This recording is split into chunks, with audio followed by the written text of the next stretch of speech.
Amém. Gente querida, essa semana é uma semana de comemoração, de celebração do Natal. E o Natal acabou ganhando sentidos diferentes para pessoas diferentes, não é verdade?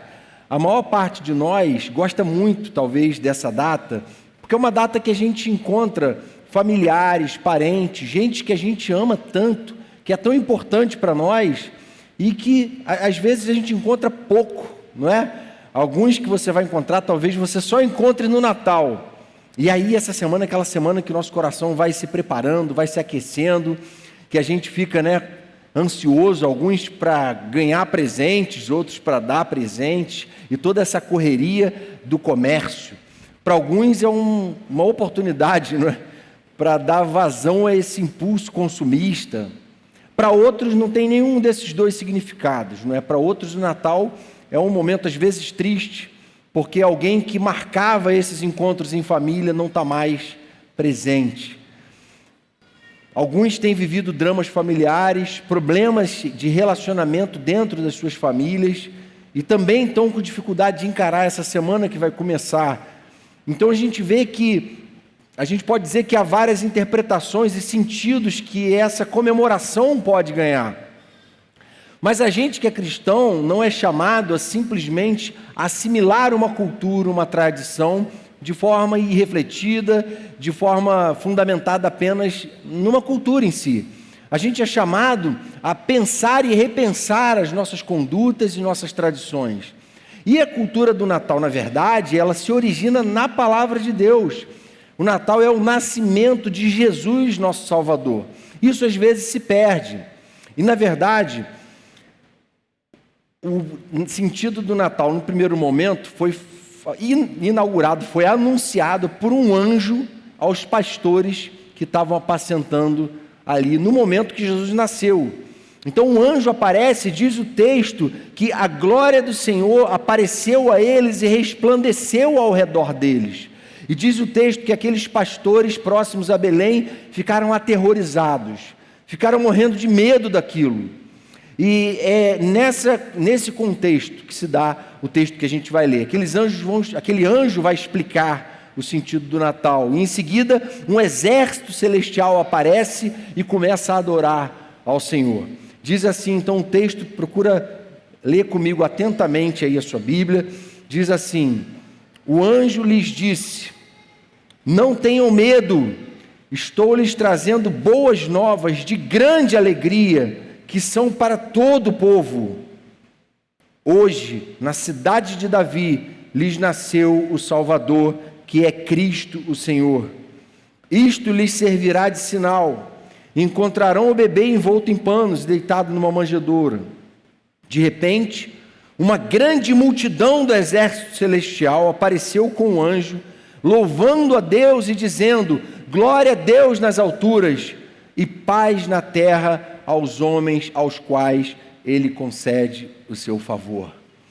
O anjo primeiro anuncia o sentido do Natal e o nascimento de Jesus, e depois um exército celestial aparece. A glória do Senhor se manifesta, e o próprio Deus, por esse meio, revela que Natal tem a ver com Deus cumprindo uma missão.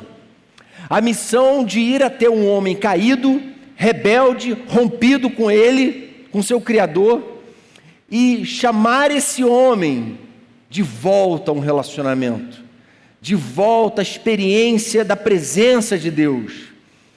Natal tem a ver com Deus chamando a gente para a presença dele. O homem, na verdade, foi criado com a glória de Deus. O homem refletia a imagem e semelhança de Deus. O homem foi criado para a glória de Deus, mas diz a palavra que por causa do pecado, da queda, o homem foi destituído da glória de Deus. Mas em Cristo, diz o Evangelho, Jesus veio para que essa glória nos fosse restituída. Amém? Para que nós tivéssemos de volta essa capacidade de refletir a beleza de Deus, de ser imagem e semelhança do nosso Criador, de ser os seres excelentes que Ele nos criou para ser. Em Cristo, Paulo diz em Romanos 8, verso 1, não há nenhuma condenação para os que estão em Cristo, porque por meio de Jesus, A lei do Espírito da vida nos liberta da lei do pecado e da morte. Por meio de Jesus, aquilo que era para nós motivo de vergonha, de tristeza, a gente simplesmente é absolvido da condenação que pesava sobre nós, e melhor, da escravidão do pecado. A gente não precisa mais viver sujeito a isso. Essa é a boa nova do Natal, o fato de que Deus manifestou a sua glória de novo e concedeu aos homens, a mim e a você, o seu favor. Então, se a gente está falando aqui nessa noite em resgatar o verdadeiro sentido do Natal, em primeiro lugar, o Natal é o nosso verdadeiro presente para essa semana, porque ele representa salvação. Eu lembro que quando eu era criança, eu cresci na igreja, não é? E eu não entendia muito bem por que era falado sobre salvação. O que meus pais falavam sobre a importância de a gente ser salvo, a gente precisa buscar ser salvo. Para que ser salvo? Salvo de quê? Essa lógica não entrava na minha cabeça. Eu não entendia, eu questionava isso. E à medida que o tempo foi passando, e eu fui tendo as minhas próprias experiências com a minha própria natureza pecaminosa, à medida que o pecado foi se alojando no meu coração, à medida que eu fui me rebelando contra Deus, me rebelando contra a justiça e a verdade, o pecado começou a fazer uma devastação. O pecado começou a destruir completamente o meu coração, a minha vida, o meu senso de dignidade, de virtude. E aí, gente, naquele momento, o Espírito Santo veio e abriu meus olhos, eu passei a enxergar a minha própria arrogância, eu passei a enxergar o quanto eu era repulsivo diante da justiça e da santidade de Deus. E a partir desse momento, então, em que eu consegui finalmente me enxergar, me desfazer daquela ideia ilusória sobre mim mesmo, idealizada, e enxergar a verdade como ela era de fato, a partir desse momento o Espírito Santo fez uma obra tal que Jesus nasceu em mim. E é nesse momento que Jesus nasce em mim que eu passo a entender o que é a necessidade de salvação, o que é o verdadeiro Natal.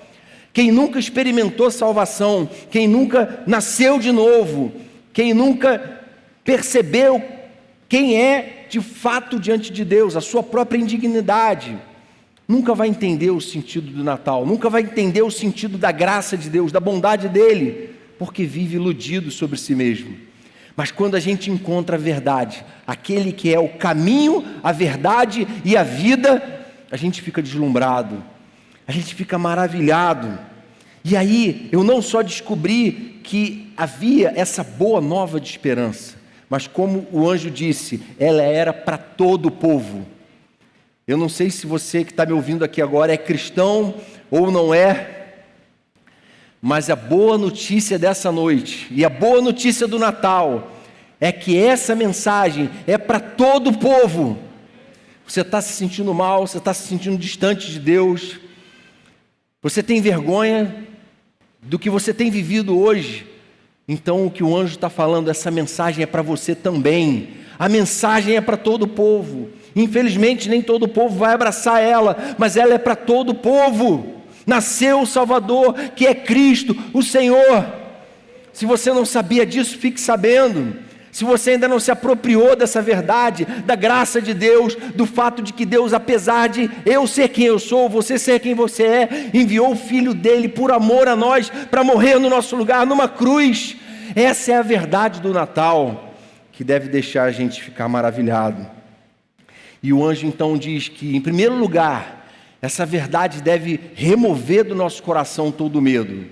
Ele, na mesma hora, repreende aqueles pastores, dizendo assim para eles: não tenham medo. Por que vocês estão com medo? Humanamente falando, a gente tem razão de sobra para ter medo, não é verdade? A gente vive uma situação de violência urbana, a gente vive uma situação de pandemia, de enfermidade generalizada. A gente vive numa sociedade onde os governantes se corrompem de uma forma descarada e são eleitos sendo reconhecidamente corruptos, ou seja, um povo que se corrompeu elege políticos corruptos declaradamente, explicitamente. A gente tem que lidar com a realidade do nosso próprio pecado, que produz em nós autodestruição e destruição de relacionamentos. A gente vai vendo todo esse cenário de caos que o pecado gera dentro de nós e à nossa volta, e a gente fica com medo, humanamente falando.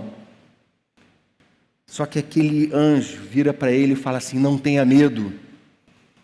Tem gente que, desde o iluminismo, começou a abraçar uma ideia existencialista, materialista, não é? Que o que está aqui no mundo é o que vale, morreu, morreu, acabou. A vida, o único sentido da vida é a vida biológica aqui no mundo, social. O problema dessa visão materialista, existencialista, é que nós não fomos criados para essa rápida existência e insignificante e sem sentido existência. Nós fomos criados para a eternidade, então o nosso coração não se conforma com isso.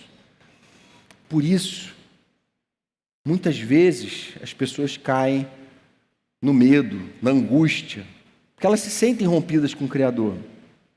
Mas o que a gente tem experimentado é a realidade de que com Deus nós não temos o que temer. A palavra diz, o apóstolo Paulo diz o seguinte: para mim o viver é Cristo e o morrer é lucro. O cristão é alguém que sabe que não vai morrer, que não existe morte para o cristão. Jesus diz o seguinte: aquele que crê em mim, ainda que morra, viverá eternamente. Amém, irmãos? Nós cremos nessa mensagem, por isso a gente não teme. Eu lembro do início da pandemia, muita gente apavorada, preocupada com o que ia acontecer, muita gente angustiada com essa situação da pandemia. E a gente começou a clamar a Deus: Senhor, não deixa que nenhum da igreja se perca. Senhor, guarda a tua igreja, guarda o teu rebanho. E a gente tem orado assim sistematicamente, nas reuniões de oração, no grupo de intercessão. A gente começou a fazer uma lista. Essa lista daqui a pouco estava com 100 pessoas, daqui a pouco diminuiu, sumiu, voltou uma outra lista de um mês para cá. Enfim, só de membros da igreja, sem contar os que não são membros que entraram na lista, a gente já deve ter tido mais de 200 pessoas que foram contaminadas com o vírus da Covid-19. Sabe quantos desses mais de 200 morreram de Covid-19? Nenhum, zero. Sabe por quê? Porque nós cremos num Deus que disse: não temam, eu estou com vocês. Nós não temos dúvida no nosso coração que o fato de Deus estar guardando a vida de cada um é resposta do nosso clamor aqui, da nossa oração, porque essa estatística não corresponde à estatística da sociedade em geral. Deus tem guardado a sua igreja em resposta ao clamor e à oração da igreja. Um mês atrás essa lista voltou a crescer e a gente chegou a ter 100 nomes de novo na lista. Sabe quantos nomes tinha quinta-feira, quando eu fiz o último levantamento? De membros da igreja. 2 membros da igreja com Covid-19. Gente, a gente reconhece nisso a mão e o cuidado de Deus. Ao longo de um deserto, de um período difícil, o que tem feito diferença no nosso meio é o fato de que Deus enviou o seu Filho sobre nós e disse assim: não temam, eu estou com vocês, eu sou todo-poderoso, eu sou onisciente, onipresente, onipotente, eu estou governando, eu sou soberano. Não temam o mal, não temam o que pode fazer a morte. E é isso que o Evangelho nos garante. Algumas igrejas também ficaram preocupadas logo no início da pandemia porque tiveram uma queda na arrecadação. Será que a gente vai conseguir sustentar, enfim, toda a administração da igreja? Enfim, a gente vai conseguir dar conta disso? Vai precisar demitir, não vai precisar demitir? Como é que vai ser esse cenário? E os missionários que são ajudados e sustentados pela igreja? E os plantadores de igreja? Como é que vai ficar isso? E a gente soube que alguns plantadores e missionários começaram a ter corte de verba e de ajuda, porque as igrejas não tinham mais como enviar remessa e receita, precisando demitir. E a gente começou a jejuar e clamar a Deus pela sua intervenção e pela sua provisão. E o que a gente viu, pela graça de Deus, foi o Senhor não só manter, mas aumentar ainda mais a generosidade da igreja. E naquele momento o conselho parou e pensou assim: agora a gente tem que passar isso adiante. Deus está provendo o reino dele através da igreja. E por 2 meses, o conselho da igreja ofertou o dobro para aqueles missionários e plantadores de igreja que a gente vinha ajudando. Por que a gente fez isso? Porque esse é o nosso dever como igreja, passar adiante, entendendo que Deus tem provido, e se de algum modo Ele tem dado a mais, é porque a gente precisa abençoar mais. Por quê? Porque Ele é esse Deus que diz assim: não temam, se vocês são o meu povo, se vocês creem em mim, eu é que providencio os meios, eu é que livro vocês, eu é que sou o provedor da casa de vocês, eu é que vou abrir a porta de emprego e fechar a porta de emprego quando eu quiser. Por quê? Porque o Salvador veio e Ele nos chama a um relacionamento. Ele não quer simplesmente ser um Senhor distante, transcendente, que não se relaciona com a gente, mas Ele faz questão de vir até nós, de encarnar, de viver todas as dores que eu e você vivemos, de sofrer muito mais do que eu e você um dia podemos imaginar que somos capazes de sofrer e resistir até o fim e morrer numa cruz por nós. Não há razão para temer, nosso futuro está seguro em Deus. Amém, irmãos?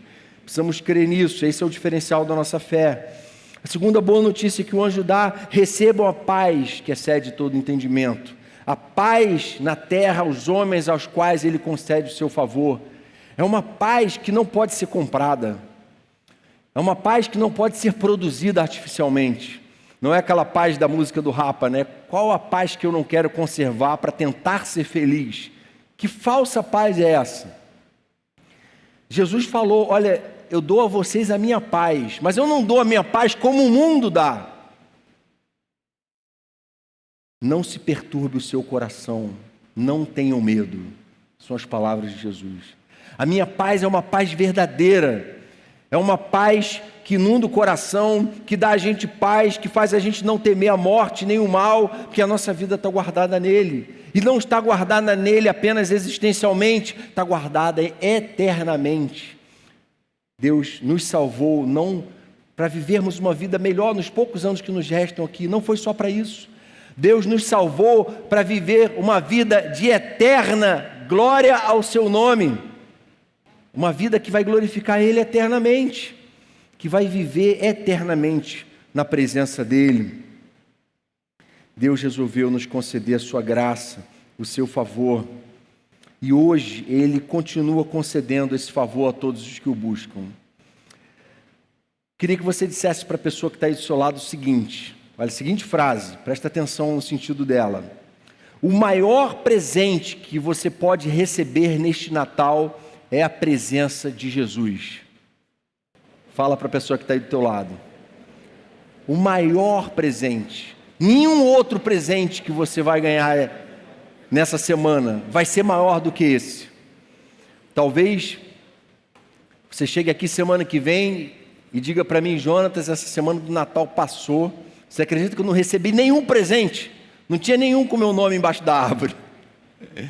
Mas quando a gente está com Jesus, quando a gente está cheio do Espírito Santo, quando a gente entendeu o Evangelho, quando a gente entende que o verdadeiro presente encarnou, veio, nasceu como menino e se humilhou, um Deus se fazendo criatura, não existe isso na história de nenhuma religião, só no cristianismo. Um Deus que assumiu forma de criatura e se humilhou e se esvaziou, assumindo forma de servo. Você vai dizer assim: Jonatas, você sabe que embora eu não tenha ganho presente nenhum, eu estou me sentindo tão grato, tão feliz por causa da presença de Deus na minha vida, porque hoje eu entendo que Jesus é o meu verdadeiro presente, porque nada que eu possa receber é melhor do que a presença dEle na minha vida. Esse é o nosso grande presente. Em segundo lugar, o Natal é o nosso verdadeiro presente também, porque ele nos impele à missão. O sentido do Natal não é uma coisa que entra, fica, vou guardar para mim, pronto, recebi uma notícia da cura de uma doença fatal, agora vou guardar essa notícia para mim. Não, eu preciso levar isso adiante, eu preciso proclamar isso, e foi isso que os pastores fizeram. Eles não eram pastores pregadores, não, eles eram pastores de ovelhas. E aí o anjo falou: vai lá em Belém e confere se não tem uma criança lá na manjedoura. E eles vão lá conferir. Verso 15. No verso 17 diz o seguinte: depois de o verem, contaram a todos o que lhes fora dito a respeito daquele menino. E todos os que ouviram o que os pastores diziam ficaram admirados. Eles ficaram tão maravilhados que eles correram para Belém. Nós não podemos reter essa informação. A gente tem que contar para todo mundo o que aconteceu. Nós vimos a manifestação da glória de Deus. Nós recebemos a boa nova de que Deus veio ao mundo, de que os céus tocaram a terra. Nós recebemos a boa nova de que Jesus nasceu. E nós precisamos contar para todo mundo que Ele é o Salvador. Nós precisamos sacudir nossos amigos, nossos vizinhos, nossos parentes que não ouviram ainda essa mensagem. Nós precisamos levar esse baita presente para eles. A gente precisa anunciar para eles. A boa notícia não pode ser contida, precisa ser proclamada. A gente precisa levar para eles. Paulo diz assim em Romanos 10: como, pois, invocarão aquele em quem não creram? E como crerão naquele de quem nada ouviram? E como ouvirão se não há quem pregue? Formosos são os pés dos que anunciam boas novas. Nós somos esses que vão pregar, que vão anunciar boas novas. E as pessoas vão crer. Spurgeon tinha uma frase que ficou conhecida, entre as muitas, não é, que a gente vê aí. Mas ele dizia o seguinte: o evangelho é como um leão enjaulado. Você não precisa ajudar o leão, você não precisa alimentar o leão, você não precisa proteger o leão. Você só precisa abrir a jaula. Você só precisa libertar o leão. Você só precisa falar, proclamar o evangelho. Porque o leão vai dar conta do recado. Ele é a verdade inquestionável. Ele é a verdade incontestável. Quando o evangelho é proclamado, as pessoas são impactadas. Ele dá conta do recado. E Deus usa o Espírito Santo para chamar aqueles que foram predestinados por Ele. No tempo certo, da forma certa. E aqueles que resistem para a sua própria destruição. O evangelho não pode ser domesticado. O evangelho não pode ser moldado segundo os meus caprichos. O evangelho nunca vai se adaptar ao humanismo secular. Não, o evangelho é a verdade com V maiúsculo. É a revelação de Deus ao homem. Jesus é a verdade encarnada. Qual é o problema do homem? É só olhar para Jesus, que você olha para o resto da humanidade e fala: está aqui, o erro está aqui, o resto da humanidade. Olha para Jesus. Ele é o acerto. Ele é o novo Adão. Ele é aquele que deu início a uma nova criação, a uma nova aliança. É só olhar para Jesus. Isaías 55:11. Assim ocorre com a palavra que sai da minha boca. Ela não voltará para mim vazia, mas fará o que desejo e atingirá o propósito para o qual a enviei. Assim a palavra que sai da boca do Senhor. Não tem teoria humanista que consiga derrubar essa palavra. Os profetas do ateísmo do século passado e retrasado morreram, e essa palavra perdura. Então a gente precisa proclamar ela, porque o restante Deus vai fazer. A gente tem que proclamar de forma verbal e também de forma não verbal. E aí a pergunta: qual é o testemunho que você tem dado para as pessoas que convivem com você? Como tem sido o seu testemunho dentro de casa? Como tem sido o seu testemunho diante dos seus vizinhos? Como é que eles te conhecem? Essas perguntas que eu estou fazendo aqui, irmãos, são as perguntas que eu faço a mim mesmo todos os dias. O Espírito Santo cobra isso de mim todos os dias. Será que eu tenho sido um proclamador da boa nova com a minha vida? Será que eu tenho sido uma inspiração para que gente que hoje está indo para o inferno queira também conhecer esse Deus? Será que a minha vida tem provocado a reflexão nessas pessoas? E elas têm querido seguir esse mesmo evangelho, conhecer esse mesmo Deus verdadeiro? Será que a minha vida tem sido de tal forma verdadeira? Será que a verdade do evangelho está de tal forma impregnada na minha vida, que eu tenho irradiado a luz da glória de Deus? a imagem e semelhança do meu Criador. O que os seus colegas de trabalho têm a dizer sobre você? Essa é uma reflexão. O zelo do Senhor tem te consumido, as pessoas têm visto a glória do Senhor resplandecer na sua vida. Gente, todo dia a gente tem que lembrar de onde a gente saiu, não é? Do poço de lama do pecado. Ser grato pelo que Jesus fez por nós na cruz, mas dizer: Senhor, eu quero que os homens que têm contato comigo glorifiquem ao meu Pai que está nos céus. Eu quero que a minha vida revele a beleza do Teu Evangelho, a beleza de uma vida moldada pelo Espírito Santo, segundo a palavra de Deus. Eu quero, Senhor, que a minha vida seja moldada pela missão. E essa é uma pergunta: será que você pode dizer que a sua vida tem sido moldada pela missão? Vamos a algumas aplicações aqui, especialmente para essa semana, que você provavelmente vai encontrar pessoas e celebrar essa data, e algumas questões vão ser remexidas, talvez, nos seus relacionamentos interfamiliares. E a primeira aplicação é que, exatamente essa, de que o maior presente de Natal é a presença de Deus. A Bíblia diz que Jesus é o Deus Emanuel. Emanuel é Deus conosco. Jesus é o Deus vindo para estar com a gente, encarnando. E esse mesmo Jesus que vem estar com a gente não quer simplesmente ser alguém lembrado historicamente como alguém que nasceu 2000 anos atrás. Ele quer nascer na minha e na sua vida todos os dias, amém, irmãos? Senhor, vem nascer na minha vida. O que a gente celebra na ceia? O que Ele fez por nós. Senhor, vem viver em mim, vem me purificar com Teu sangue, vem me fazer viver segundo o Teu Evangelho. Nenhuma mensagem é mais importante nesse Natal. As pessoas estão, algumas delas desesperadas, angustiadas, cheias de medo. E a mensagem que Deus quer que eu e você levemos a elas é a seguinte mensagem: não tenha medo, Jesus veio. Você pode ter vida em abundância e vida eterna. Ele veio para isso. Então, a presença de Jesus é o maior presente de todos. E a gente precisa dar esse presente para as pessoas que a gente ama, pregar para elas. Você não pode dar Jesus de presente para as pessoas, mas você pode pregar a mensagem e Ele vai se fazer presente na vida daqueles que Ele chamou. Segunda aplicação: o presente que o aniversariante espera de nós é nada menos do que toda a nossa vida.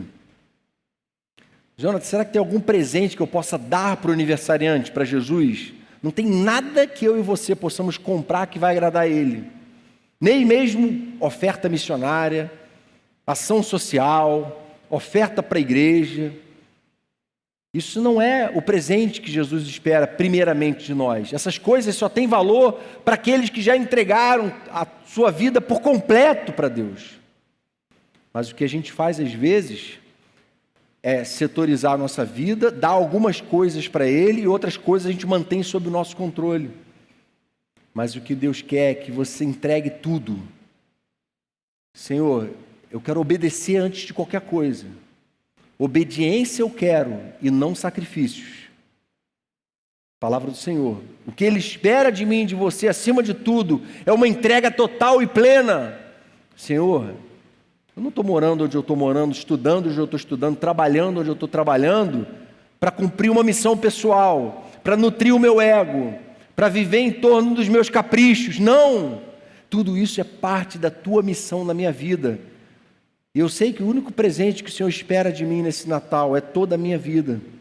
E Ele está aqui essa noite, e Ele espera receber de você isso, não na quinta-feira, dia 25, Ele espera receber, ou na sexta, Ele espera receber isso de você hoje, de nós todos os dias. Amém, irmãos? Uma vida santa, separada para Ele. E uma terceira e última aplicação: o maior presente que você pode dar para alguém, esse sim, você não pode dar salvação, ela é prerrogativa de Deus, mas um presente que você pode sim dar às pessoas, e é o maior de todos, é a sua presença. Eu li esses dias nas redes sociais uma mensagem que dizia assim: a vida não é sobre o quanto conquistamos, mas sobre com quem conquistamos. E muitas vezes a gente está em busca de muitas conquistas, mas não consegue olhar ao redor aquilo que realmente importa. Não consegue dar valor e expressar amor, expressar afeto, gratidão com aqueles que são mais importantes na nossa vida, porque a gente está focado demais naquilo que é menos importante. Eu creio que todo esse cenário de pandemia que a gente está vivendo há meses tenha sido a mão de Deus puxando o freio de mão da nossa vida à força para dizer assim: para tudo. O que você está fazendo da sua vida? Por que você não tem valorizado o que de fato é mais importante? Você não tem tempo para ir visitar seu pai, sua mãe, seu avô e sua avó? A qualquer momento eles podem ficar enfermos e serem levados, como muitos têm sido. Seu filho, seu sobrinho, sua família, aqueles que são mais importantes, aqueles que têm o seu DNA, são sangue do seu sangue. E no dia a dia você vive indiferente até mesmo a esses. Aquilo que a palavra fala, né? Perderam o afeto natural. O amor tem se esfriado de quase todos. E Deus puxa o freio de mão da humanidade e fala: para tudo! Essa semana é semana de Natal. Nada é mais importante do que você parar e valorizar esse tempo em família. Escreva uma mensagem para sua família. Conte para eles o que é o Natal para você. Conte para eles o que Jesus fez quando nasceu no seu coração. Conte para eles o quanto você ama eles. Fala para eles que você perdoa se eles estiverem errado com você. Aceite o pedido de perdão deles. Faça desse tempo um tempo de paz, paz na terra aos homens aos quais Ele concede o seu favor. Isso é Natal. Levanta a bandeira branca. Procura tratar aquilo que você varreu para debaixo do tapete, que não tem tratado. Tem uma máxima do mercado que diz: tempo é dinheiro, não é? Tempo é dinheiro. Para nós não. Para nós, tempo é vida. E não há investimento melhor que a gente possa fazer com o nosso tempo do que investir naqueles em quem amamos, naqueles a quem amamos. Então, gente, nesse Natal, faça questão de estar presente. Faça questão de conviver com as pessoas com defeitos que elas têm. Faça questão de expressar amor. Faça questão disso. Lá em casa o pessoal entende que expressar amor é dar presente. Tudo bem, eu vou dar presente. Eu quero de algum modo mostrar que eu considero, que eu amo, que eu quero estar junto, que eu quero que essa pessoa se sinta bem. Eu quero ter gestos cordiais, gestos de amor prático. Eu quero servir, eu quero ajudar, eu quero cooperar. Eu quero nutrir os relacionamentos com aqueles que Deus colocou na minha vida, e não foi por acaso. Eles são meu primeiro campo missionário. E como é que eles têm olhado para mim? Irmãos, eu estou falando isso aqui porque eu me cobro isso todos os dias. Eu tenho paz para falar aqui por isso, porque essa é a minha questão diante de Deus. Senhor, eu estou aqui por uma missão, eu quero cumprir essa missão. Eu tenho errado em não cumprir. Eu tenho errado em não valorizar tanto as pessoas que estão à minha volta. Eu quero expressar amor verdadeiro para elas. Eu quero marcar positivamente a vida delas. Eu quero perdoar elas pelos erros que elas têm cometido comigo. Porque eu sei que elas também vão perdoar e relevar os meus erros com elas. Porque a gente se ama. E Natal é o momento de a gente colocar tudo isso na mesa. E cear com as pessoas cujos erros e defeitos piores a gente conhece. Mas a gente olha para essas pessoas e diz: eu amo, eu quero amar, eu quero servir, eu quero falar para elas do amor de Deus. Faça questão de cumprir a missão. Faça questão de cumprir a missão. Peça a Deus criatividade. Peça a Deus sensibilidade, humanidade. Peça a Deus para vir tratar feridas abertas. De vez em quando, um jovem ou outro chega para mim em aconselhamento e fala assim: pô, Jonas, eu estou pensando em sair de casa porque lá em casa não está dando. Insuportável. Eu quero casar porque aí, por casando, eu saio logo de casa e acaba aquele problema todo. Eu falo assim: não vai resolver não. Você vai levar todo esse problema para sua nova casa. Você tem que ir lá e tratar, perdoar, pedir perdão. Está com problema com seus pais? Vai lá e pede perdão. Fala para eles que você ama eles, apesar dos erros deles. Tenha gestos construtivos, porque você vai levar essa bênção da graça de Deus para o seu próximo lar, para o seu casamento, a capacidade de perdoar e relevar os erros, de amar incondicionalmente como Deus te ama, como Deus me ama. E nada expressa melhor o Natal do que isso. Amém, irmãos? Que Deus nos dê uma semana cheia da bênção dEle, uma semana cheia desse discernimento e dessa sabedoria que a gente precisa ter, para a gente, de fato, não viver apenas dizendo que ama a Deus sobre todas as coisas, mas que a gente fale para o Senhor: Senhor, eu amo ao próximo como a mim mesmo. O apóstolo João diz assim: olha, ninguém pode dizer que ama a Deus a quem não vê, se não ama ao próximo a quem vê. O Evangelho nos chama a tratar os relacionamentos verticais.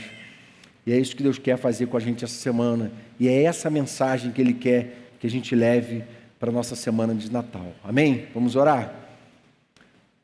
Senhor querido, obrigado pela Tua palavra, que revela para nós a beleza do Teu plano redentor, do Teu plano de salvação, do Seu plano que expurga todo o pecado, tudo aquilo que nos endurece, desumaniza, tudo aquilo que nos afasta do Senhor. Obrigado, Senhor, porque o Teu Evangelho nos liberta da nossa própria soberba. O Teu Evangelho nos capacita a pedir perdão e a aceitar o perdão. Porque o Teu Evangelho nos faz enxergar a verdade sobre nós mesmos, e a verdade sobre nós mesmos é que nós precisamos de salvação e que só há salvação em Jesus. Senhor, vive em nós, que a Tua glória resplandeça em nossos rostos, em nossa face, ao longo de toda essa semana. Que cada encontro em família seja como esse encontro que os pastores tiveram com a Tua glória, seja um momento de celebração da Tua glória, seja um momento de derramamento da Tua graça, do Teu Espírito. Dá a cada um de nós sabedoria para viver nesses dias e nesse tempo, Senhor, com uma mensagem de esperança, com uma mensagem relevante, com uma mensagem de salvação para o mundo, Pai, que está perdido e que precisa tanto conhecer esse Salvador.